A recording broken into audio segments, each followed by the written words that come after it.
નમસ્કાર મિત્રો, તો ચાલો આપણે આજે જાણીએ કે ભગવાન જગન્નાથજી છે તેમના હાથ પગ શા માટે નથી.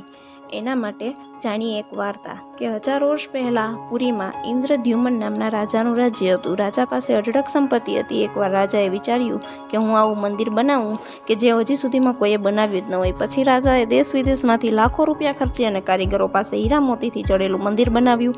પણ અચાનક એક વ્યક્તિ તેની પાસે આવે છે અને પૂછે છે કે આ મંદિર તો તમે બનાવી લીધું, પણ આમાં ક્યાં ભગવાનની મૂર્તિ સ્થાપિત કરશો? ત્યારે રાજાને ખબર પડી કે આ તો મેં વિચાર્યું જ નથી. પછી એ જ વ્યક્તિએ કીધું કે તમે આમાં નીલમાધવ ભગવાનની મૂર્તિની સ્થાપના કરો. પછી રાજાએ એલાન કરી દીધું કે જે પણ વ્યક્તિ નીલમાધવ ભગવાનની મૂર્તિની શોધ કરીને આવશે એને માંગ્યું ઇનામ આપવામાં આવશે. અને આ બીડું એક વિદ્યાપતિ નામના યુવાને ઝીલ્યું અને યુવાન દેશ વિદેશમાં ભમ્યો. છેવટે એક નાનકડા ગામમાં પહોંચ્યો જ્યાં લોકો નીલમાધવના અનન્ય ભક્ત હતા. આ યુવાન એક વ્યક્તિને કહે છે કે મારે પણ નીલમાધવના દર્શન કરવા છે.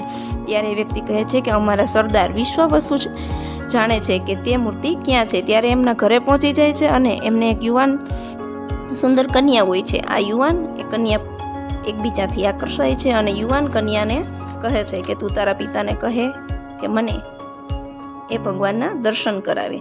અને કન્યા છેવટે એ પિતાને એકમાત્ર સંતાન હોવાથી કન્યા પોતાના પિતાને મનાવી લે છે અને વિશ્વવસુ જાણી જાય છે કે આ વિદ્યાપતિ કોઈ સામાન્ય વ્યક્તિ નથી પરંતુ એક જાસૂસ છે. એટલે એણે શરત રાખી કે આંખે પટ્ટી બાંધી અને તે તેને દર્શન કરાવશે.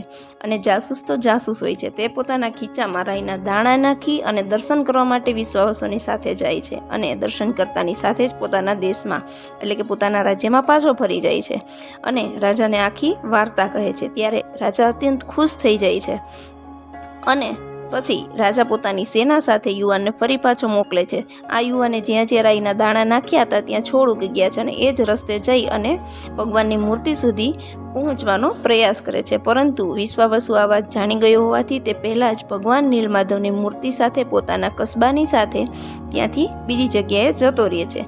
રાજા આ જાણી અને ખૂબ જ દુઃખી થાય છે. થોડા સમય પછી ભગવાન તેમને સ્વપ્નમાં આવે છે અને કહે છે કે રાજા, તારી પાસે આટલી અઢળક ધન સંપત્તિ છે છતાં પણ તે કોઈ દિવસ તારી સંપત્તિનો સારા કામમાં, ધર્મના કામમાં, પ્રચારમાં ક્યાંય ઉપયોગ કર્યો જ નથી.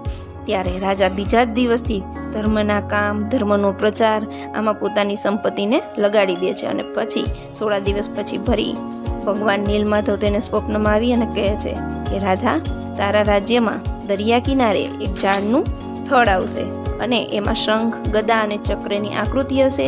ત્યાં થોડા દિવસો પછી આવું જ એક લાકડું દરિયા કિનારે તરતું તેને જોવા મળે છે અને આ લાકડા પર રાજાના કોઈ પણ કારીગર છે એના સાધનો કામ કરતા નથી. ફરી રાજા દુઃખી થઈ જાય છે અને એક દિવસ અચાનક એક ગરીબ વ્યક્તિ આવે છે અને કહે છે કે હું આમાંથી તમને ભગવાન નીલમાધવની મૂર્તિ બનાવીને આપીશ. ત્યારે રાજા પહેલાં તો ખુશ થઈ જાય છે પરંતુ બીજા લોકો તેના પર હસે છે. પરંતુ રાજા તેના પર શ્રદ્ધા રાખી અને રજા આપે છે કે તમે આ મૂર્તિ બનાવો. પરંતુ તે વ્યક્તિ કહે છે કે મારે આ મૂર્તિ બનાવવા માટે 21 દિવસનો સમય લાગશે અને ત્યાં સુધી મંદિરની અંદર કોઈ પણ વ્યક્તિ મારા સિવાય રહેશે નહીં અને દરવાજા પણ બંધ રાખવાના. ત્યારે રાજાએ હા પાડી દીધી છે. પરંતુ આ વાતને લઈ અને અન્ય રાજાના માણસો, પ્રજાજનો અને છેવટે એમના મહારાણી પણ રાજાનો વિરોધ કરે છે કે સોના, હીરા, ઝવેરાતથી જડેલા મંદિરમાં તમે આ એક વ્યક્તિ ઉપર ભરોસો કરી અને મંદિરની અંદર રહેવાની એને રજા આપો છો. ધીમે ધીમે કરતાં બધાનો વિરોધ વધતો જાય છે અને છેવટે રાજા 8મા જ દિવસે મંદિરના દરવાજા ખોલી નાખે છે.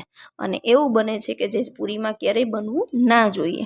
બને છે એવું કે દરવાજા ખોલતાની સાથે જ એ વ્યક્તિ તો અદૃશ્ય થઈ જાય છે. હીરા, ઝવેરાત, સોનું બધું એમનું એમ જ જોવા મળે છે અને મૂર્તિ પણ ત્યાં એમની એમ જ જોવા મળે છે. પરંતુ મૂર્તિને હાથ પગ હોતા નથી.